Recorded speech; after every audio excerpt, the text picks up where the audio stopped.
така, а, така, сега официалната част са здравейте и това е Фондация Мама има работа. Инициативата започна преди грубо една година и съм изключително щастлива, че този път онлайн сме с Надежда Рангелова от Фондация за доброто или Надежда за доброто. То така си е хубаво се получи сега, нали? Много креативно. Аз те поздравих вече за, не знам, слоган ли да го нареча на Не, разговора. Много твоя добре. си е. Твоя си е. Ти. И първо много благодаря, че през годините сме имали взаимодействия от най-различно естество с тебе, Наде. Било е на така, на вълни Да. и някакси в същото време пък и двете се от корпоративния сектор се озовахме в един граждански сектор. На мен ми е много интересно, защото аз все още не знам защо. А, аз, им, аз имам някакъв отговор на въпроса, между другото, защото аз съм мислила по темата. Всъщност, с много от хората, които се срещаме в нашия живот, според мен, и които са, да го наречем, активатори на определени процеси в нашия живот, или както ги наричат, натискат ти бутоните, и в Да, един период тези бутони, като се занатискат, могат да излязат фойерверки. Но когато хората работят върху себе си и се развиват, после се оказва, че всъщност целите и идеите и вижданията им и разбиранията са доста сходни, така че ние сме еволюирали и сме се развили, и сме се надградили. Това решавам аз. да, да, може би си права. Аз се присъединявам към това. Супер. Да, наистина е така. Аз ги наричам пътни знаци. Тези хора, които натискат дадени струни в нас, са пътните знаци, които не насочват, когато сме се загубили. И няма нищо случайно. Убедена съм в това. Защо точно от корпоративния сектор? Защото според мен когато имаш много повече досег до повече хора, тогава и по-бързо сякаш става това себеразвитие, себеанализ и решение, че все пак зависи и от нас, за да променим света около нас. Тоест не да чакаме някой друг да ни помогне и нещо да направи за нас, а по-скоро ние самите да започнем до там, доколкото можем и след това така капка по капка се Да. случват нещата. Искрено Да, вярвам в това. Супер. има си някаква пътека, през която се върви. Всъщност Надя е извървяла една много интересна пътека, която Надя включва всъщност работа в корпоративния свят, като собственик на собствен бизнес си имала Да. и а, в същото време в момента си в НПО сектора. Какво обаче Мгм. ти взе от частния сектор, от корпоративния сектор? Айде първо с него да започнем, че той е интересния. А, Ами, целият опит, всъщност, който съм натрупала, професионален, мога да кажа и житейски, дойде от корпоративния свят и всъщност от първата ми тогава работа в Карлсберг. И тогава сега си спомням, че в този момент на, не съм, не съм очаквала колко трудно ще ми бъде и колко верни са думите, че извън зоната на комфорт човек трябва да излезе, за да се развие. И си спомням, Веси, тогава някои от нашите колеги казваха, нали, това, което можеш да научиш в такава компания от бързо оборотния сектор, която продава хранителни продукти с кратък срок на годност, нали, въпреки че това не е най-краткия, а, почти никъде друго да не можеш да го научиш. И това е опит за цял живот. Така че мога да кажа, че опита и знанията, които са ми помогнали после да ги прилагам и в частния сектор, и в неправителствените организации, идват от това, което си взех. А, Много важно нещо, защото нашата образователна система не ни учи на него. И също мисля, че от корпоративния свят и от работата в него си взех критичното мислене и това да поставяш под въпрос а, всичко, което чуваш. Защото в средата, в която тогава работехме, имаше толкова много хора с толкова различни позиции, интереси, че ти, ако нямаш критично мислене, не можеш да развиваш своята роля в тази организация. И това много ми помага и до ден днешен в работата и в живота. Аз помня как ти много добре успяваше да видиш несъществуващите процеси и да се опиташ да ги направиш съществуващи. Да, Че беше така много е. и много битки води тогава. Да, май, не знам това как се определя, но все с битки съм урисана. И в следващата корпорация, в която работех, пак сякаш основната ми мисия там беше да изнеса на гърба си една битка и след това просто напуснах. А, хм. А когато започна да развиваш своя бизнес, всъщност ти тогава не общувахме, но те гледах през медиите, как се появяваше като Лейди Бътчър. Да. Как въобще реши да започнеш собствен бизнес? Ами, сега това звучи като малко банално, но аз винаги съм искала да мога да разполагам повече с времето си и сама да развивам нещо, което да го изгради от нулата, да го създам и то да заживее свой живот. В същото време някакси ценностната система, която имам и за която съм благодарна на моите родители всъщност, винаги ме е насочвала в посока на това, което правя, да бъде свързано с полза за другите. Дали, нали, всъщност в този аспект аз винаги съм се интересувала много от здравословно хранене, от това и от здраве. Така мога да ги обобща двете неща. А те са свързани. И всъщност първоначалната идея за това да стартирам частен бизнес дойде като някакъв микс от различни елементи в този период в живота ми. Първо, работата в компанията, в която тогава работех много с заведения и някакси оттам постоянно чувах, виждах разни неща за говеждо месо, което го няма, пък нали, искат да се предлага. След което много често ходихме в природата.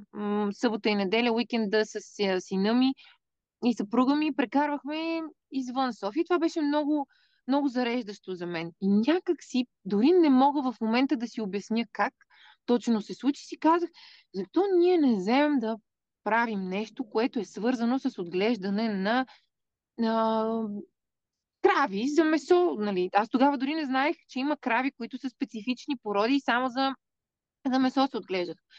И така, лека по лека започнахме да се интересуваме. Купихме първия парцел земя, свързахме се участвахме на една среща на асоциация, която развива месодайното животновъдство в България. Там имаше едни представители на една румънска друга организация.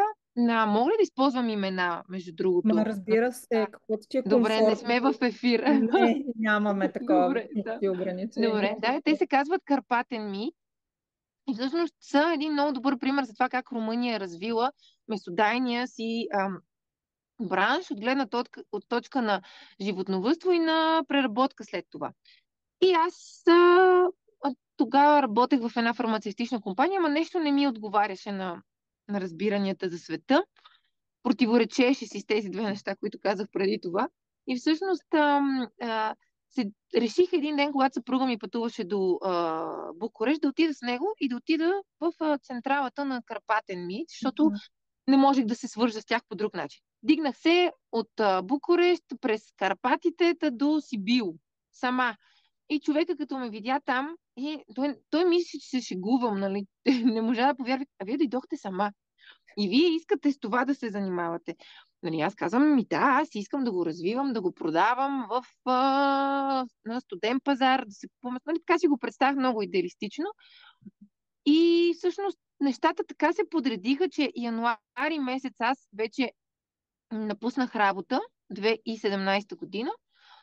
И, например, на 3 януари напуснах, на 6 януари същия този човек, с който се видях, ми се обади и каза, хайде да почнем да правим нещо заедно. Искаше да ни станеш представител за България. И оттам тръгнаха нещата. Всъщност до момента, до който аз го развих в собствен магазин за говеждо месо, като работех с различни ферми в страната. Това, което научих в Карпатен мит, се стараех да го предам на тях, как се отглеждат породите, как се огояват, какви са различните нали, разрези на месото, как трябва да се предлагат и просто си направих свой собствен магазин.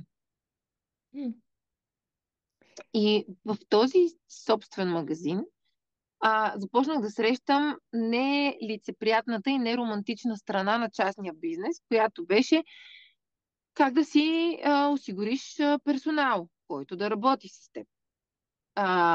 И всъщност се оказа, че в България почти няма хора, които да могат да знаят и не знаят как се разфасова говеждо месо. А всъщност така, спецификата на този бранш и на този бизнес е, че ти се стремиш да продаваш най-много части от самото животно на възможно най-висока цена. Има много видове стекове, които не са познати в България, които добавят стойност към продукцията. И така с YouTube видео, с скриншотове на видеото, започнах да се уча и си казах, че аз съм толкова упорита, че това няма как да не стане и аз просто ще се науча сама да го разфасовам това месо. И се научих в крайна сметка и започнах да правя наистина много хубави продукти. Кой ти е любимия вид стек? Кой ми е любимия? Фланг стек. Добре, ще чета сега за това. Фланг стека е едно ето толкова голямо парче горе-долу, около 1 килограм, което се намира на малко под коремната стена и е много интересен. От него могат да се правят различни неща. Може да правиш едни италиански рулца, брачеоли се казват. Ние ги правихме в магазин. Да. И какво се случи с магазина? Как магазина стана за доброто? В същия този период, когато се занимавах започнахме магазина, беше един от най-трудните периоди, според мен, икономически, изобщо и не само икономически за света. Това беше точно 2019 година. Ние наехме помещението и започнахме да работим и да продаваме основно на заведения. И в един момент, когато март тъкмо се направихме ремонта, стартирахме и магазина горе, нали, и просто когато се случи COVID пандемията, всичко блокира. Ама от днеска за утре буквално и ти оставаш с една стока, ходилниците са пълни с стока за 1000 левове, заведенията не работят и не е ясно кога ще работят и ти си заключен в къщи. И всъщност целият този процес на адаптация беше невъзможен за малък бизнес, какъвто беше моя. И аз, може би 2 години на ръба на силите си, денонощно работех, ама денонощно. И просто в един момент, когато накрая бях толкова увлечена от тази мечта и идея и от то на моменти е слабост това да си прекалено упорит, нали? Защото упорит, ама трябва малко човек и да може да прецени реалността на къде върви. И просто седнах и си казах, повече няма да мисля емоционално, просто ще седна и ще си направя една сметка следващите, ако продължавам така, какво ще се случи след 1 година. И всъщност аз не видях изход в този модел, който бях поела като финансов модел и начин на работа, защото аз много исках да продавам само единствено чисто месо. Да не слагам в него никакви добавки, никакви стабилизатори, такъв тип неща. И всъщност аз Не исках да продавам и свинско месо, защото то не е чисто. Исках агнешко, а пък агнешко не можех изобщо да се снабдя целогодишно с количеството, което ми беше нужно. И на база всички тези фактори взех решение, че е по-разумно това нещо на този етап да приключи. А паралелно с това преживявах един доста тежък период в живота ми, когато 2020 година, края на 2020, баща ми и майка ми се разболяха от COVID, баща ми влезе в болница и по това време така, нали, вече се бяхме оформили като една гражданска инициатива, няколко момичета за доброто и започнахме да действаме от криза на криза. И някак тези две неща течаха паралелно до момента, до който, когато взех решението да приключа с магазина, просто се отдадах изцяло на за доброто. Аз помня, че първата ми среща всъщност след всички тези преломни неща, които са се случвали при теб и той паралелно някакси течаха и при мен, да си призная. Първата ни среща беше в Музейко, Да, където ти движеше центъра за деца. да, така беше, да.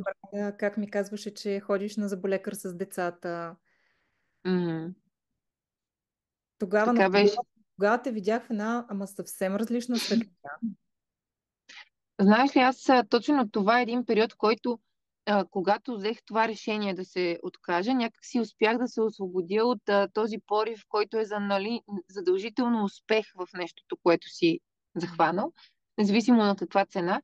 И спомням, че казах на съпруга ми една вечер, повече не мога, мислих, смятах, правих това трябва да се приключи и му казах, аз от този ден нататък искам да се занимавам и да правя неща единствено за благото на децата.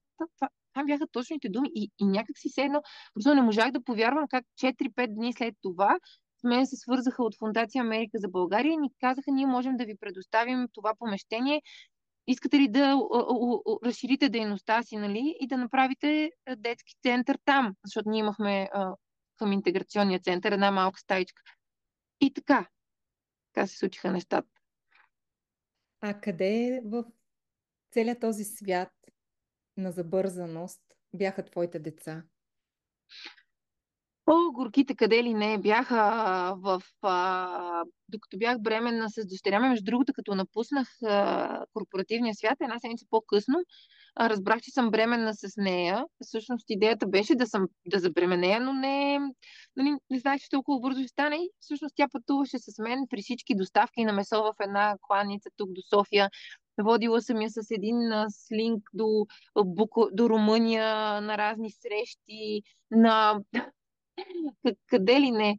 Включително сега сглобява вкъщи разни мебели за детските отделения, идвала е в центъра с деца, помагаха ми да опаковаме и етикетираме продуктите в магазина. Навсякъде са били, между другото, с мен сега.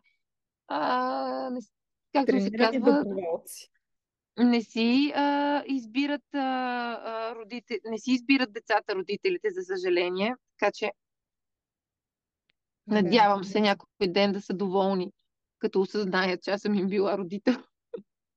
Аз за моите съм решила, че каквото и да правя в един момент, ще ми кажат, ти си виновна. Най-доброто, което мога да направя тогава, вече съм си го решила, викам, ще ви дам пари за психолог. Каквото искате ми го говорете, викам, все ще сте недоволни от мен един ден, така че Факт. Да, факт е и това. примирила съм се с това нещо някакси вътрешно. Аз Можеш ли да тук ще разкажеш? добавя, Веси, мога ли да ви Да, прекъсна да. малко? Много ми е интересно. Тук мога да добавя една друга гледна точка, защото аз пък споделям това, че душите на децата избират точно тези родители, за да научат точно тези уроци, за които са тук. Така че по-скоро те са те избрали на Наде, нали мога Наде. Да, супер, да, разбира се. Брали, защото абсолютно по същия начин и при мен, понеже познавам Веси, знам, че и при нея е така. Понякога си задавам и аз въпроси, Боже, не им ли вредя, защо дъщеря ми също помага и в доброволческата част и какво ли не, и вкъщи включително. Но пък това през ретроспективно, като погледна, толкова много даде, нали, на нея, малки още е малък, но няма как иначе това да го научи, ако не го и прави. Тоест, ако не е съпричастен и от от първо лице, не е в това, което... А как може да бъде, когато вижда човека, който обича, нали, в лицето на майка си, че дава сърце и душа за каузи и не очаква нищо. Това е. Добрият пример, всъщност, за мен е работещия. Абсолютно. Другото нещо, което исках да споделя е по повод на COVID и че тогава точно едва ли не нещо ти е затворило пътищата, защото моя прочит е такъв. Да, понякога Вселената има други планове за нас и когато ние се отклоним, тогава ни затваря този Съгласна съм. и ни На, насочва. на Толкова, 100, на 120% съм съгласна с теб. Ще ти да, кажа, че никога, нали на ти си говорим, да. никога, никога не ми е било толкова трудно нещо. Ама, разбираш ли, да трудно, ама трудно. Но едно нещо мога да си взема от това. Аз се убедих колко съм упорита. Това Просто, да. Това да. Нали знаем, просто, че нали, Вселената ни товари, както и да го наричаме, с толкова, колкото можем да понесем. Така че, значи, ние можем да понесем този товар и затова ни дава. Аз също минах през перипетии с баща ми, дори го загубих точно 21-а. И то съжалявам. да, благодаря. И то като дойде, идва едно след друго, но пък това толкова много ми даде и на мене. Аз след това се насочих пък към това, че да, не трябва да гледаме като филм на живота си, а трябва да играем да играем в този филм и да имаме роля в този филм, ако искаме Да. да по някакъв начин края, нали, да зависи от нас и да бъде позитивен. Така че съм убедена, че за това ти се е затворило. Не, че нали не може. От друга страна, имам и друг аргумент за това, че месото като цяло, понеже аз от 2 години, след като завърших рейки и обучения, сама спрях да консумирам месо. Не съм си го поставила за цел. Изведнъж стана Не. по себе си, да. И след Да. почнах да чета много неща по повод на консумацията за месо, защото да, важно е, нали, за различни неща. Няма да влизам нали, в чисто здравословния начин на хранене и така нататък, но тук за самото месо има на повече от едно места съм го чела, че консумацията смъква енергийното ниво на човека. И когато ти започнеш да се извися, нали, да качваш вибрационното си ниво, говоря енергийно, а това става с себеразвитие, себеопознаване, осъзнаване и защото ние тук, като гледам трите, нали, сега четвърто момиче още не съм я чула и петото, но сме почти на една и съща честота. Аз буквално моите неща, които са в главата ми, вие ги казвате и обратно. Толкова сериозен синхрон. Ами, аз няма да се съглася обаче тук с теб, защото въпреки, че аз се интересувам от нали, този тип развитие, но има различни подходи нали, в това. Знаеш ли какъв е проблема? Проблема е свръхконсумацията. Може. Да, защото ако изходим така и начало от създаването на човечеството, всъщност хората се хранили основно с месо не са консумирали прекалено много и хранили са колкото да са имали нужда, за да оцелеят. Мгм, И мгм. всъщност има дори, може да ме помислите сега за леко смахната, но, Няма. но когато аз започвах да правя продуктите от месо, точно по тези енергийни причини, аз си имах един ритуал, с който благодарях на това животно, че всъщност се превръща в храна. Тоест всичко се базира на въпроса на уважение, на това какво прави това същество за теб. Нали, може да звучи странно, но това е... има хора, които не могат чисто биологично без месо. Има Да, много... да. Аз за това Аз казвам, съм от Да. че тези не съм си хора. го, На мен да, съм обаче си ми го е поставила за цел. При на мен не мен стана някак естествено, но се присъединявам към тази част, която каза. Да, много е важно отношението към това месо, какво точно. Не трябва да сме крайни. Аз не споделям, нали, ако така е прозвучало крайностите, просто при мен така се случиха нещата. Да, всеки има свой път и мен това, което все още ми е любопитно, ще върна малко по-напред от лентата и искам да отидем за доброто, защото има и един друг момент. Имаме още 15 минути с Надето, тъй като тя пък трябва да препуска, че е говорител в една конференция. М, И това, Наде, което ми е любопитно, защото аз следя, обаче не мога всичко да разбера. Да. Какво е проект Светулка? Проект Светулка е всъщност една идеология и мога, без да звучи прекалено грандиозно, това е един визионерски проект за промяна на детското здравеопазване. Много често, когато си говорим за това как да се промени здравната система, хората казват, ние вече сме отчаяни, не знаем откъде. Обаче, преди няколко седмици бях на едно страхотно обучение за така наречения Value-Based Healthcare, където основният момент, който ни преподаваха, беше с малки стъпки. Започнете от някъде. И всъщност ние направихме точно това с проект Светулка. Ние започнахме с една много малка, но много основна стъпка. Промяна на средата в детските отделения. Как изглежда едно отделение?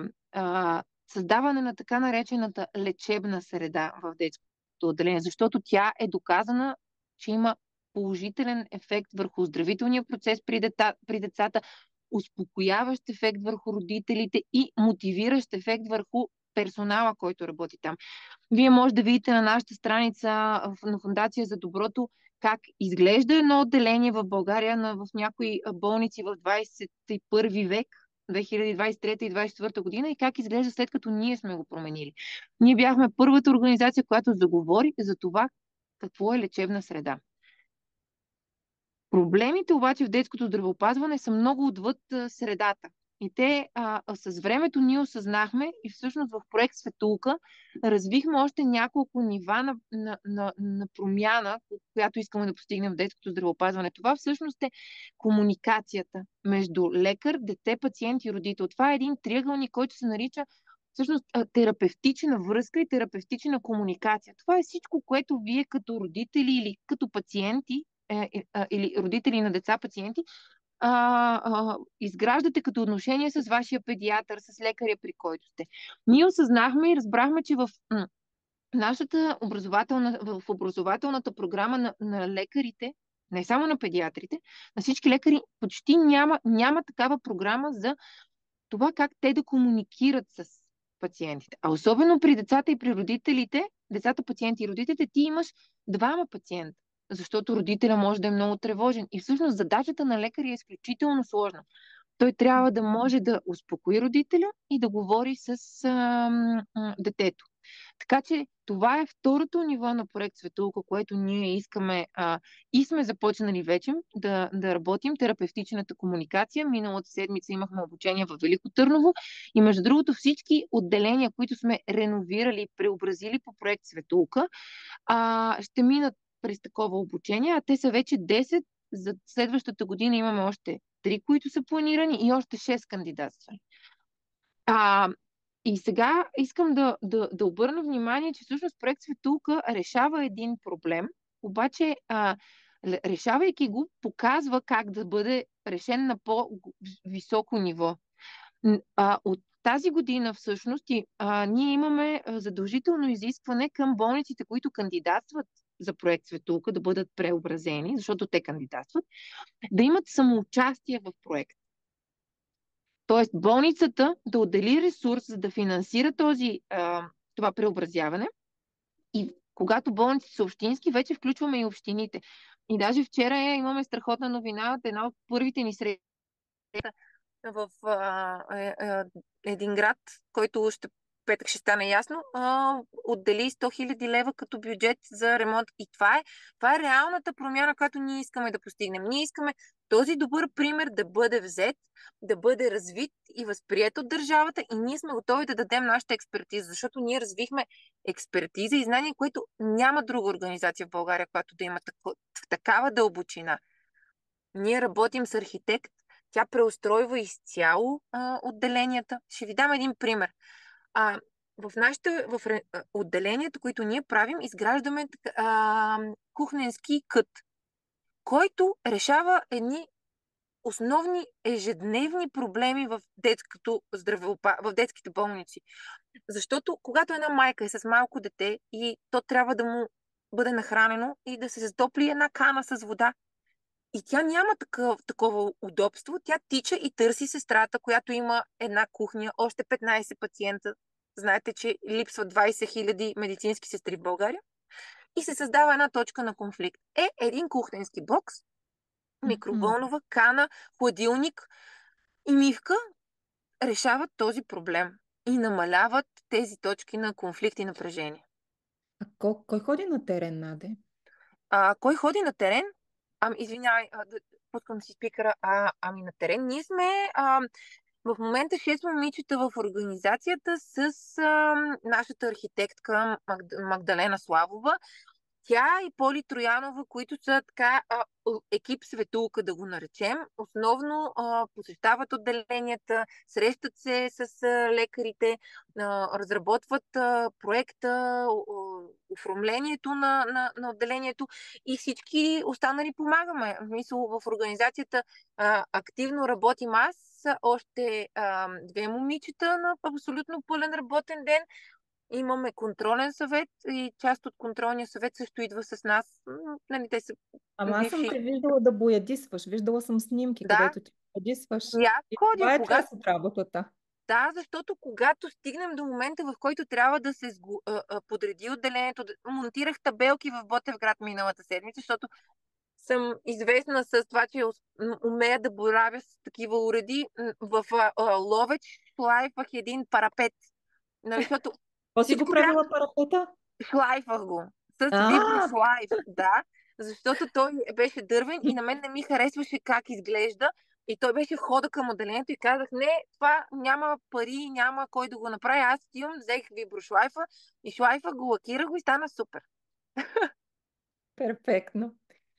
Да, Аз предлагам да дадем малко време за въпроси, ако има. супер, добре. Защото аз още мога неща да те питам, обаче няма на този етап, заради Добре. ползването. Ама друг път. Знаеш какво може да направим? Ще поканим в нашия подкаст пък да си говорим за разни неща и ще ти дадем време за още въпроси. Добре, добре, много ще се радвам. Супер. Аз, Вики, понеже съм в разгара на работния процес, ще ме прощавате, че така инкогнито се джойнах.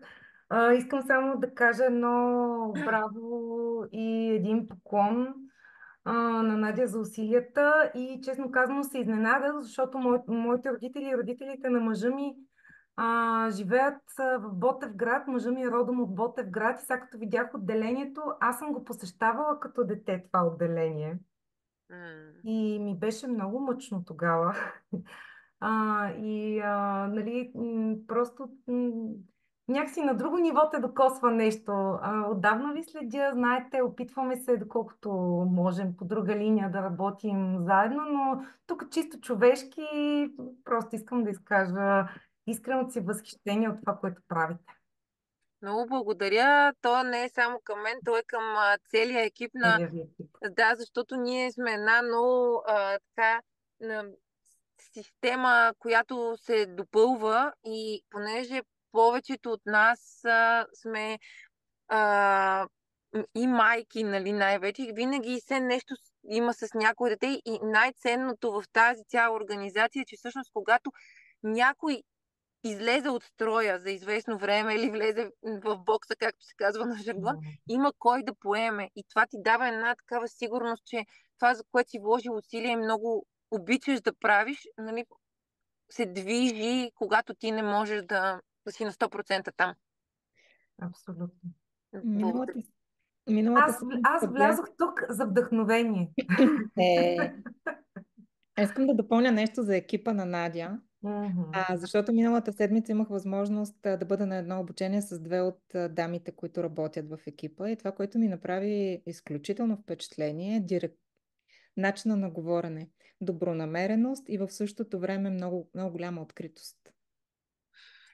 Това са 2 момичета и двете са, едната е от Украйна, другата е от Молдова и те са част от нашата украинска кауза и всъщност едната от тях стана основна част от екипа на фондацията вече 2 години. Тя е офис и финансов организатор на всичко, каквото ние всъщност правим без нея. Без Маша сме загубени. Това го казвам съвсем откровенно, защото ние винаги тичаме, хвърчим напред-назад с разни неща. И Маша, командировачно! Не, ти какво си? това донесе ли, фактурата за мебелите в Ботевград са и объркали, еди какво си, примерно. И Оля, която всъщност се надявам и тя ще продължи следващия така детски център, интеграционен център за деца от Украйна, защото това само го вметвам, че ние приключваме с украинската кампания, няма да имаме възможност повече да подкрепяме така с наш център, но ние успяхме да създадем 2 организации, които с свои сили и ресурс ще продължат това, което ние започнахме. И много сме горди с тях и щастливи. Супер. Има въпрос в чата, Диана, която не може да се включи през микрофона. Въпросът е: кои са следващите отделения, които ще претърпят промяна? За следващата година към момента сме одобрили и след разглеждане на кандидатурите 2 отделения. Едното е в Дупница, другото е в болницата в Елин-Пелин и 2, то не е цяло отделение, обаче помещения в София в педиатрията, в педиатрич Иван Митев. Мога да кажа за Дупница повече. Това са тези 3 отделения за до година.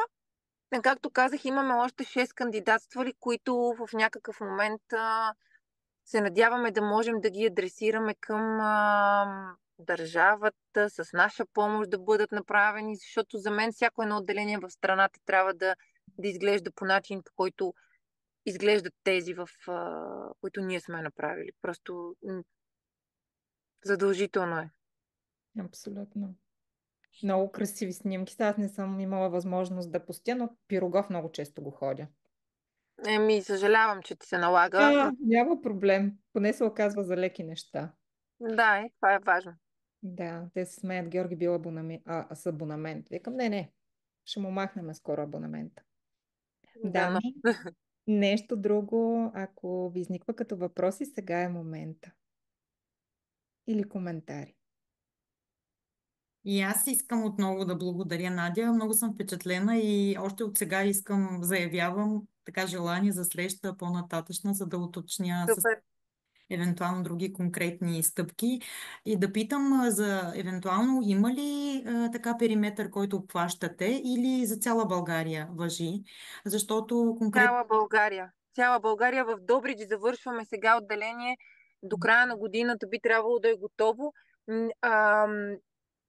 Ние имаме критерии, които са описани на нашия сайт. Да, аз това щях да питам. Може би трябва да погледна. Аз само като име ви знам. Тебе персонално въобще не знаех и много благодаря отново и на Вейси. Въобще, че съм тук в правилното място на правилното с правилните хора. Питам конкретно за Шумен, защото там също е много зле отделението, понеже вътре... Свързали са се, прекъсвам те, извинявай, свързали са се с нас една дама, която е част от, мисля, че пак Ротари клуба в града, или да не подведа, но тя ни беше писала и ние, мисля, че сте кандидатствали дори по проекта, но там се направи някаква сериозна програма за реновиране на покрива или нещо подобно на отделението. И за това го отложихме във времето да го посетим. Тя ми специално щяхме да ходим в Шумен. Да, защото той е много зле. Затова може би са почнали първо от покрива, но да. Вижте, никак не е трудно. Ще ви дам само и с това ще завърша, се извинявам, защото ще трябва да се кача след малко, но ще ви дам само